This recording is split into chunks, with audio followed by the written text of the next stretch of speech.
Greedy बहू magical Ganesh. एक दिन विमला शॉपिंग से जब घर लौट रही थी, मेरी मुश्किलें कब खत्म होंगी। अगर किसी अंबानी के घर पैदा होती तो सब कुछ बैठे बिठाए ही मिल जाता।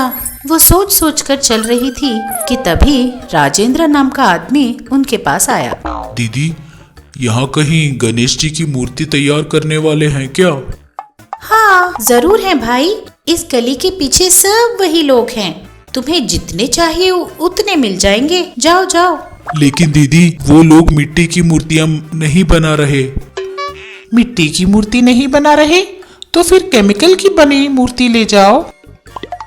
नहीं दीदी, केमिकल से मूर्ति बनाने के लिए सरकार ने मना किया है, इसीलिए कहीं नहीं मिल रहे। लेकिन लोगों को केमिकल मूर्तियों की आदत हो गई है। शायद कोई चुपके से मूर्ति बेचने वाला मिल जाए। सुबह से ढूंढ रहा हूँ लेकिन कोई नहीं मिल रहा। इन मिट्टी की मूर्तियों का दाम बहुत ज्यादा है, कहीं सस्ते में मिल जाते तो बहुत अच्छा होता। कहते हुए वो वहां से चला गया। उसके जाते ही विमला भी अपने घर चली आई।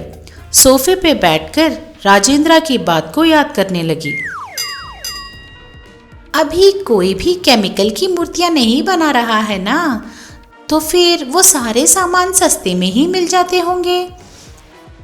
उन्हें खरीदकर मूर्तियां बनाकर उन पर मिट्टी का रंग लगा दूं तो किसी को पता नहीं चलेगा। वैसे भी मिट्टी की मूर्तियां महंगी भी बिकती हैं। मैं अभी जाकर वो सारा सामान खरीद कर लाती हूँ। ऐसा सोचकर वो बाजार गई। मूर्तियां बनाने का सारा सामान खरीदकर घर आ गई। अच्छा हुआ ये घर पर नहीं है, वो अगर घर पे ही होते तो ये सब कभी नहीं करने देते। ऐसा सोचकर उसने मूर्तियां बनाना शुरू कर दिया। सुबह से बैठकर शाम तक उसने काफी मूर्तियां तैयार कर दी थी। शाम होने पर, हाँ आज के लिए काफी है, कल सुबह ही इन पर मिट्टी का रंग लगा दूंगी। बहुत ज्यादा थक गई हूँ, जाकर आराम करती हूँ। ऐसा सोचकर वो खाना खाकर सो गई। जैसे ही विमला की आंख लगी, उसके सपने में गणपति जी आए। बेटी, केमिकल से मूर्तियां बनाना बुरा है, तुम उस काम को बंद कर दो। विमला को तुरंत होश आ गया और उसने चारों तरफ देखा, कोई भी नहीं था। तब तक सुबह हो चुकी थी। घर के सारे काम निपटाकर वो फिर से मूर्तियों के पास पहुंची। हाँ, अब रंग लगा देती हूँ।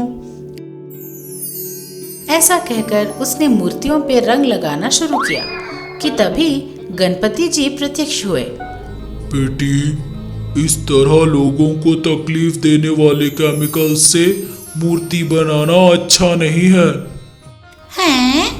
तुम कौन होते हो मुझे बोलने वाले? मैं भगवान हूँ, गणपति। क्या तुम सच में भगवान हो? मुझे विश्वास नहीं है। जाओ जाओ। नौटंकी के कपड़े पहनकर आ गए और कहते हो भगवान हो, गणपति हो। मैं सचमुच भगवान हूँ। तुम इस तरह लोगों के स्वास्थ्य के साथ खिलवाड़ मत करो। जाओ यहाँ से। वो चिल्लाकर मूर्तियों को रंग डालने लगी। भगवान वहां से चले गए। मूर्तियों को रंग डालकर, हाँ रंग डालना हो गया। ये बिल्कुल मिट्टी की मूर्तियां ही लग रहे हैं। किसी को शक नहीं होगा कि ये केमिकल की मूर्तियां हैं। अभी इन्हें बेचना होगा। ऐसा सोचकर वो घर के अंदर गई और एक बोर्ड पर कम दाम में मिट्टी की मूर्तियां मिलेंगी ऐसा लिखकर घर के बाहर लगा दिया। बोर्ड तो लग गई, अब लोग आएंगे। ऐसा सोचकर वो मूर्तियों के पास आई। घर के अंदर आते ही उसे भगवान की आवाज सुनाई दी। मेरे मना करने पर भी तूने बोर्ड लगाया ना, अब देख तेरी गलतियों की तुझे कैसी सजा देता हूँ। विमला डरते हुए चारों तरफ देखती है। उन मूर्तियों के सारे चूहे बाहर आए और सभी मिलकर एक बड़ा सा चूहा बन गए। बाप रे, इतना बड़ा चूहा! वो चिल्ला रही थी कि वो चूहा एक एक कदम बढ़ाते हुए विमला की तरफ आ रहे थे। ये देखकर विमला डर के मारे वहां से भागने लगी। चूहा भी उनके पीछे पीछे भागने लगा।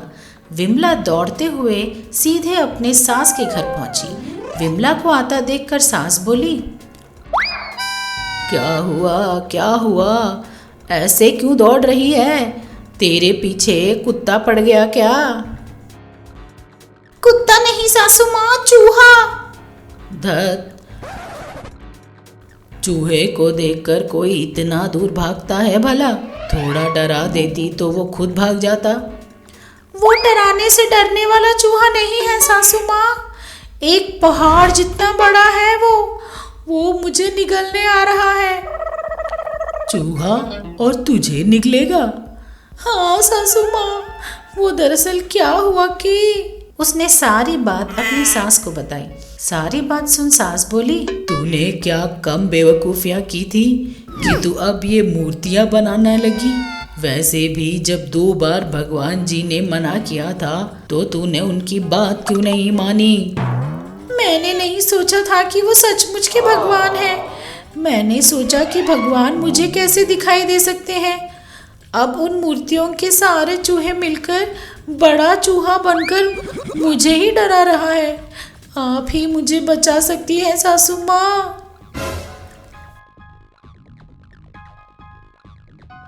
कहकर वो रोने लगी। ठीक है, मैं तुझे एक जादुई गणपति की मूर्ति दूंगी, उसे ले जा, तेरा कोई कुछ नहीं बिगाड़ पाएगा। कहकर उसने एक गणपति की मूर्ति उसे दी। उसे लेकर, बहुत शुक्रिया सासू माँ, कहकर वो अपने घर पहुंची। वो बड़ा चूहा उन मूर्तियों के पास ही खड़ा था। वो विमला को देखकर आगे बढ़ा, लेकिन इस बार विमला निडर होकर सासू माँ का दिया मूर्ति लेकर खड़ी हो गई।